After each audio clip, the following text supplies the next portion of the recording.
Assalamu alaikum everyone. I hope you all are fine.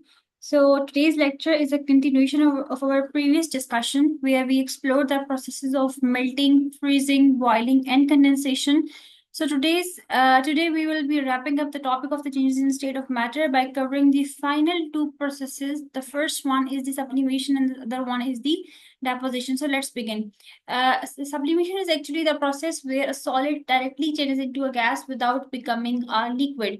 हमने जो last process पढ़े थे इनमें हमारे पास फर्स्ट था मेल्टिंग, देन हमने डिस्कस किया था बॉइलिंग को, सब्लिमेशन को, सॉरी फ्रीजिंग को एंड कंडेंसेशन को. सो आज हम डिस्कस करने जा रहे हैं सब्लिमेशन को. सब्लिमेशन एक ऐसा प्रोसेस होता है जहाँ पे सॉलिड जो है वो कन्वर्ट होता है, डायरेक्टली चेंज होता है गैसियस स्टेट में.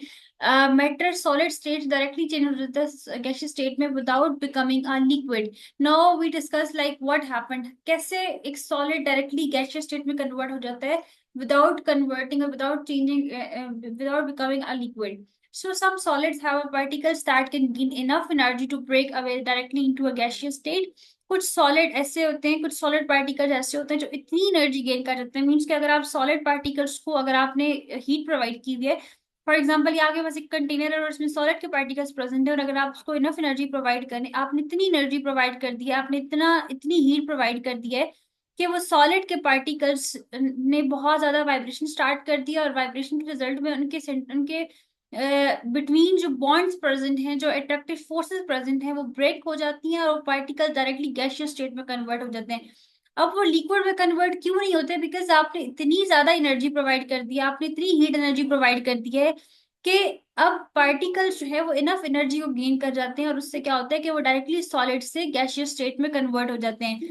These particles escape from the surface of the liquid without first melting into a liquid. ये जो particles हैं ये surface of liquid को escape कर जाते हैं और without converting into a liquid जो ना gaseous state में convert हो जाते हैं. अब conditions क्या क्या होती हैं इनके लिए? They occur at a specific temperature and pressure conditions.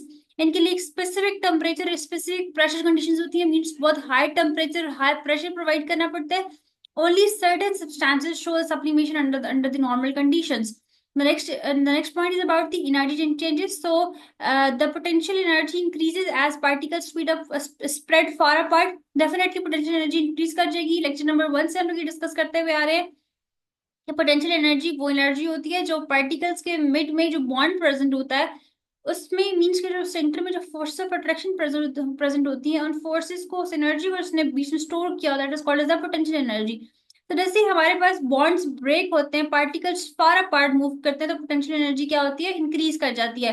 Heat energy is absorb from the surrounding, surrounding से हीट एनर्जी को अब्सॉर्ब कर लेते हैं, और उसके रिजल्ट में क्या होता है कि पार्टिकल्स ब्रेक हो जाते हैं, पार्टिकल्स वाइब्रेट करेंगे, फार अपार्ट मूव करेंगे और रिजल्ट गैसियस स्टेट में कन्वर्ट हो जाएंगे. Temperature stage constant during the sublimation and the example are the dry ice. Dry ice एक बेस्ट एग्जांपल है. ड्राई आइस जो है एक सॉलिड फॉर्म होती है कार्बन डाइऑक्साइड की, और ये चेंज हो जाती है कार्बन डाइऑक्साइड गैस के फॉर्म में. आपको ये पिक्चर नजर भी आ रही है, और ये आपके पास एग्जांपल है सब्लिमेशन की. The next example is the camphor, naphthalene balls and the iodine crystals.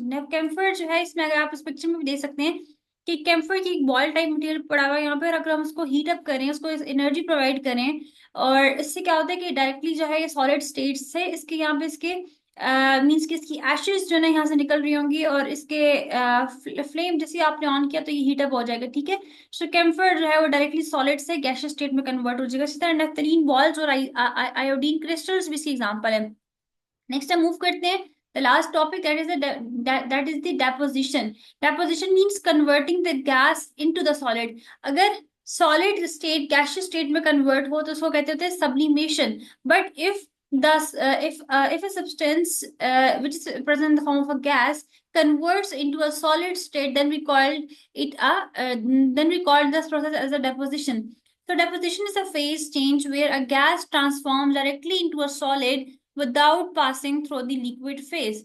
What happens? So gas particles loses the kinetic energy. जैसे पहले आप देख रहे थे सब्लिमेशन में, आप उसको बहुत हीट प्रोवाइड करें, इन रिजल्ट क्या होता है कि पार्टिकल्स वाइब्रेट करते हैं, वो अपनी अपनी पोजीशंस को छोड़ के, और उनके बीच में जो बॉन्ड्स है वो बॉन्ड्स ब्रेक कर जाते हैं, और पार्टिकल्स फार अपार्ट मूव करके सॉलिड से गैस स्टेट में कन्वर्ट हो जाते हैं. यहाँ पे एग्जैक्टली वही प्रोसेस होता है लेकिन ऑपोजिट डायरेक्शन में, रिवर्स प्रोसेस होता है यहाँ पे. ठीक है. गैस पार्टिकल्स को जो आपने एनर्जी प्रोवाइड की थी, वो फ्लेम लाइक ऑन था, या जो भी आपने हीट एनर्जी प्रोवाइड की थी, उसको आप जो है ना वहां से रिमूव कर दें। Gas particles kinetic energy loss कर देंगे, मीन्स कि उनकी पार्टिकल्स की जो मोशन है वो बहुत स्लो हो जाएगी। Their movement slows down significantly, attractive forces pull the particles together. जब मूवमेंट बहुत स्लो होगी तो पार्टिकल्स से बहुत करीब आ जाएंगे दोबारा से, अट्रैक्टिव फोर्सेस डेवलप हो जाएंगे, and solid is form directly from the gas. So they occurs when the gas particle lose enough thermal energy। Deposition तब अगर होती है जब गैस पार्टिकल्स जो है ना वो थर्मल एनर्जी को लॉस कर देते हैं, and they happens at a low temperature and और the high pressure. The next one is about the energy changes. So energy is release as the particle lose kinetic energy and the potential energy, and this transmission occurs without a change in the temperature. Energy release होती है जैसे particles अपनी kinetic energy को loose कर रहे होते हैं और पोटेंशियल एनर्जी को भी। And the second thing is की ट्रांसमिशन अगर होती है सॉलिड से गैसियस स्टेट से सॉलिड स्टेट में। Now the examples are the frost formation from the water vapors on a cold surface, soot formation from the smoke in the chimney, and the snow formation in clouds from the water vapors। ये देख लें आप यहाँ पे ये example नजर आ रही है, soot formation from the smoke in chimney, and the snow formation in clouds from the water vapors, and the frost formation from the water vapors on the clouds on the cold surfaces। So ये examples हैं आपके पास deposition की। यहाँ तक हमारे जितने भी points, 6 point, first melting, second boiling, third freezing, fourth condensation, fifth पे sublimation, six one is a deposition. ये 6 पॉइंट्स कवर हो चुके हैं। इंशाल्लाह नेक्स्ट लेक्चर में हम नेक्स्ट टॉपिक को टॉपिक नंबर 2.2 कवर करेंगे। अंटिल अल्लाह हाफिज। और कोई भी क्यूरी हो मुझसे जरूर कमेंट सेक्शन में पूछिए। वीडियो आपको अच्छी लगे, वीडियो से अगर आप कुछ भी लर्न करें, अगर ये वीडियो आपके लिए प्रोडक्टिव साबित होती है तो उसको जरूर लाइक कीजिएगा, चैनल को सब्सक्राइब कीजिएगा और अपने फ्रेंड्स एंड फैमिली से जरूर शेयर कीजिएगा ताकि मैक्सिमम स्टूडेंट्स की हेल्प हो सके केमिस्ट्री में एंड बायोलॉजी में। So until the next lecture, Allah Hafiz.